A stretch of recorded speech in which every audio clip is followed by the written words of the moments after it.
हर हर महादेव। जय बाबा भोले, जय शिव शंकर। प्रभु शिव पूजा का फल श्रृंखला में आज हम लोग श्रवण करेंगे प्रदोष व्रत की महिमा क्या है। एक कहानी के रूप में बताया गया है। धर्मगुप्त की कथा, इसी कथा के माध्यम से ये बताया गया है कि प्रदोष व्रत की क्या महिमा है। प्रभु कथा प्रारंभ हो उसके पूर्व यदि आपने वीडियो को सब्सक्राइब नहीं किया है तो अवश्य सब्सक्राइब कर देंगे। साथ ही वीडियो को शेयर करेंगे, कमेंट करेंगे, लाइक करेंगे। शेयर कर दूसरे को भी श्रवण करने का मौका देकर पुण्य के भागी बनेंगे। तो कथा प्रारंभ होती है। धर्मगुप्त की कथा यानी प्रदोष व्रत की महिमा। विदर्भ देश में सत्यरथ नाम के एक परम शिव भक्त पराक्रमी और तेजस्वी राजा थे। उन्होंने अनेकों वर्ष राज किया, परंतु किसी दिन भी शिव पूजन में अंतर नहीं आने दिया। यानी हर दिन वो शिव पूजन करते रहे। एक बार शाल्व देश के राजा ने दूसरे कई राजाओं को साथ लेकर विदर्भ पर चढ़ाई कर दी, युद्ध के लिए ललकारा। 7 दिनों तक घनघोर युद्ध होता रहा। आखिर दैव गति से सत्यरथ को हारना पड़ा और उनका वध कर दिया गया। शत्रु नगर में घुस पड़े। रानी को जब यह समाचार मालूम हुआ तो वह भी चुपके से महल से निकल पड़ी और उसने जंगल का रास्ता ले लिया कि जंगल की ओर बढ़ चली। राजमहल में रहने वाली रानी नाना प्रकार के कष्टों को सहती हुई वन में बढ़ती चली जा रही थी। उसको 9 मास का गर्भ था। अचानक एक दिन अरण्य में ही, वन में ही उसे एक पुत्र रत्न की प्राप्ति हुई। पुत्र रत्न उत्पन्न हुआ। बच्चे को वहाँ ही अकेला छोड़कर वह प्यास के मारे पानी के लिए वन में एक सरोवर के पास गई, एक तालाब के पास गई। संयोग देखिए, उस तालाब में एक मगरमच्छ था जो रानी को पकड़ लिया और निगल गया। उसी समय उमा नाम की एक ब्राह्मणी विधवा अपने 1 वर्ष के बालक को गोद में लिए उसी रास्ते से होकर निकली। उसे बिना नाल काटे हुए उस बच्चे को देखकर बड़ा ही आश्चर्य हुआ।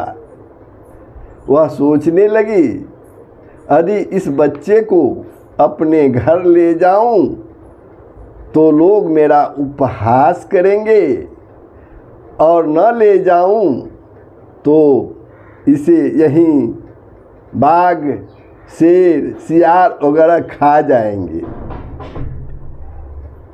इसी समय सन्यासी के रूप में भगवान शंकर वहाँ प्रकट हो गए और उस विधवा से कहने लगे, इस बच्चे को तू अपने घर ले जा, यह राजपुत्र है, अपने पुत्र के समान ही इसकी रक्षा करना। अब जैसे तुम अपने पुत्र की लालन पालन करती हो, रक्षा करती हो, वैसे भी इसकी भी तुम रक्षा करना। और लोगों पर इस बात को प्रकट न करना, लोग यह जान नहीं पाए कि ये बालक कौन है। इससे तेरे भाग्य का उदय होगा। इतना कहकर शिवजी वहां से अंतर्ध्यान हो गए। ब्राह्मणी ने अपने पुत्र का नाम शुचिव्रत और राजपुत्र का नाम धर्मगुप्त रखा। वह विधवा दोनों को साथ ले उस बच्चे के माता पिता को ढूंढने लगी। ढूंढते ढूंढते शांडिल्य ऋषि के आश्रम में वह जा पहुंची। ऋषि ने बतलाया कि राजा सत्यरथ का देहांत हो गया है। पूर्व जन्म में प्रदोष व्रत को अधूरा छोड़ने के कारण ही उसकी ऐसी गति हुई है। रानी ने पूर्व जन्म में अपने सौत को मारा था, उसी ने इस जन्म में मगर के रूप में उससे बदला ले लिया। ब्राह्मणी ने दोनों बच्चों को ऋषि के पैरों पर डाल दिया। ऋषि ने उन्हें शिव पंचाक्षरी मंत्र देकर प्रदोष व्रत करने का आदेश दिया। उसके बाद उन्होंने ऋषि का आश्रम छोड़कर एक चक्रा नगरी में निवास करने लगे और वहाँ वे 4 महीने तक शिव आराधना करते रहे, शिव की पूजा करते रहे। रात दिन वे शिव आराधना में रत रहने लगे। देवयोग से एक दिन धर्मगुप्त को नदी के किनारे खेलते समय एक असरफियों से भरा स्वर्ण कलश मिला। उसे लेकर वह घर आया। माता को यह देखकर अत्यंत ही आनंद हुआ और इसमें उसने प्रदोष की महिमा देखी, प्रदोष व्रत की महिमा देखी। इसके बाद एक दिन वे दोनों लड़के वन विहार के लिए एक साथ निकले। वहाँ अंशुमती नाम की एक गंधर्व कन्या क्रीड़ा करती हुई, अंशुमती नाम की एक गंधर्व कन्या क्रीड़ा करती हुई उन्हें दिख पड़ी। उसने धर्मगुप्त से कहा कि मैं कौद्रविन्न नामक गंधर्व राज की कन्या हूँ, पुत्री हूँ। श्री शिवजी ने मेरे पिता से कहा है कि अपनी कन्या को सत्यरथ राजा के पुत्र धर्मगुप्त को प्रदान कर दे, इसलिए तुम मुझसे ब्याह कर लो, मुझसे शादी कर लो। धर्मगुप्त ने आकर अपनी माता से ये बात कही, उस ब्राह्मणी विधवा से ये बात कही।